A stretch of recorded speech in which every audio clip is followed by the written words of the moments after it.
اے پیغمبر، ہم نے لوگوں کے فائدے کے لیے تم پر یہ کتاب برحق نازل کی ہے۔ اب جو شخص سیدھے راستے پر آ جائے گا وہ اپنی ہی بھلائی کے لیے آئے گا، اور جو گمراہی اختیار کرے گا وہ اپنی گمراہی سے اپنا ہی نقصان کرے گا۔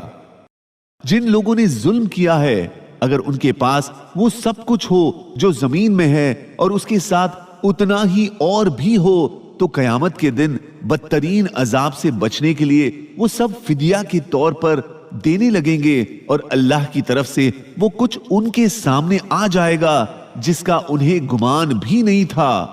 انہوں نے جو کمائی کی تھی اس کی برائیاں ان کے سامنے ظاہر ہو جائیں گی، اور جن باتوں کا وہ مذاق اڑایا کرتے تھے وہ انہیں چاروں طرف سے گھیر لیں گی۔ پھر انسان کا حال یہ ہے کہ جب اس کو کوئی تکلیف پہنچتی ہے تو وہ ہمیں پکارتا ہے، اس کے بعد جب ہم اسے کسی نعمت سے نوازتے ہیں تو وہ کہتا ہے کہ یہ تو مجھے ہنر کی وجہ سے ملی ہے۔ نہیں، بلکہ یہ آزمائش ہے، لیکن ان میں سے اکثر لوگ نہیں جانتے۔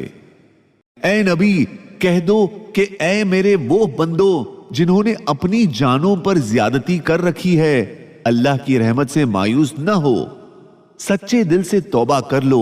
یقین جانو اللہ سارے کے سارے گناہ معاف کر دیتا ہے، یقیناً وہ بہت بخشنے والا بڑا مہربان ہے۔ تم اپنے پروردگار کی طرف متوجہ ہو جاؤ اور اس کے فرما بردار بن جاؤ، اس سے پہلے کہ تمہارے پاس عذاب آ پہنچے، پھر تمہاری مدد نہیں کی جائے گی۔ قیامت کے دن سور میں پھونک ماری جائے گی، تمام آسمان اور زمین والوں کے ہوش اڑ جائیں گے، مگر اللہ جس کو چاہے۔ پھر کچھ مدت کے بعد اس سور میں دوسری مرتبہ پھونک ماری جائے گی تو پل بھر میں سب کے سب کھڑے ہو جائیں گے اور چاروں طرف دیکھنے لگیں گے، اور زمین اپنے پروردگار کے نور سے چمک اٹھے گی، اور نامہ اعمال رکھ دیا جائے گا، اور پیغمبر اور گواہ حاضر کیے جائیں گے، اور لوگوں کے درمیان ٹھیک ٹھیک فیصلہ کیا جائے گا، اور ان پر ذرا ظلم نہ ہوگا، اور ہر شخص کو اس کے اعمال کا پورا پورا بدلہ دیا جائے گا، اور اللہ سب کاموں کو خوب جانتا ہے۔